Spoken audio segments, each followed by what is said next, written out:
श्वेता, तो बघ भाजीवाला आलाय.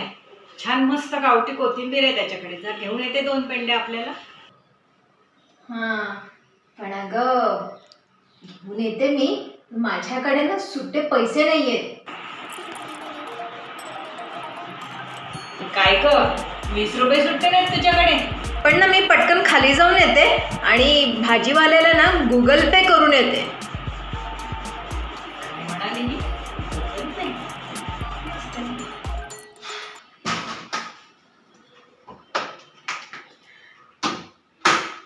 हे घे, किती मस्त टवटवीत पानांची कोथिंबीर आणलीये. आपण मस्त ना कोथिंबीर वडी करूया. यम्मी. हा, लावा मस्का लावा. हे बघ आई, आपण भाजीवाल्याच्या इथे गेलो ना की हा QR कोड असतो ना, तो स्कॅन करायचा. याला ना गुगल पेचा QR कोड म्हणतात. म्हणजे आपल्या खात्यातनं डायरेक्ट पैसे कट होऊन त्याच्या खात्यात क्रेडिट होतात. कळलं? तू पण शिकून घे, खूप सोपं आहे. याला कॅशलेस म्हणतात.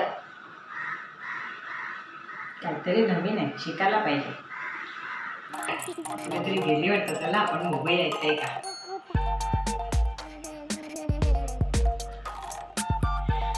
बाई,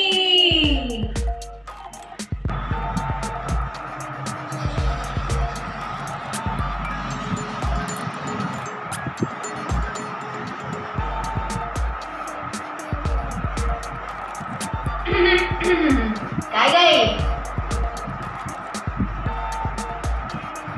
काय करत होतीस तू? नाही ग, ते तू मगाशी सांगितलंस ना, करून बघत होते.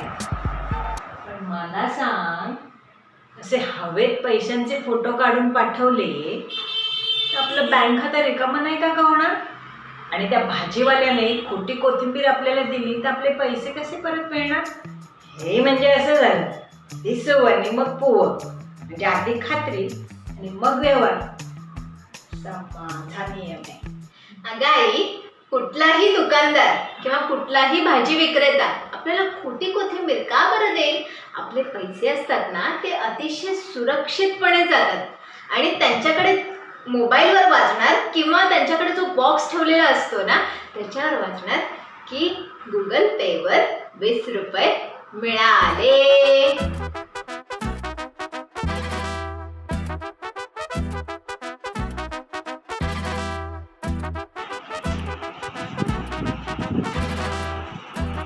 माझ्याकडनं पैसे उधार घेतेस का? थांब, तुझ्याकडनं वसूलच करते आता.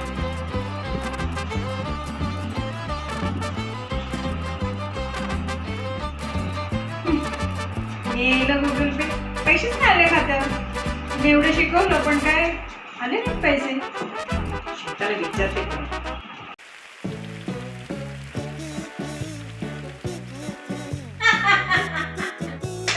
काय करतेस आहे तू?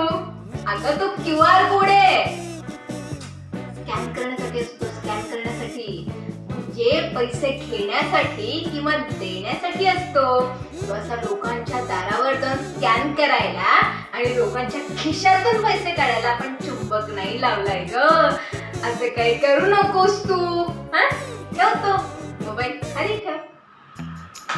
काय उपयोग तुझ्या गुगल पेचा? लोकांचं देणं द्यायला सोपं, आपले पैसे वसूल करायला शून्य. त्यापेक्षा आपली सोनेरी पर्सल बरी आहे की नाही? आणि त्यातले सुट्टे पैसे कडक. काय म्हणायचं आता हिला?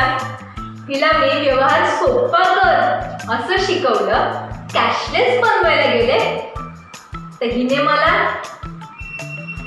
स्पीचलेस करून टाकलं. अशीच करते का हो तुमची आई? डिजिटल पद्धती शिकतानाच्या होणाऱ्या आमच्या आईच्या रंगगिरीचा एपिसोड तुम्हाला कसा वाटला आम्हाला कमेंट बॉक्समध्ये नक्की सांगा. आणि श्वेता यूट्यूब चॅनलला लाईक, कमेंट, शेअर, सबस्क्राईब करा.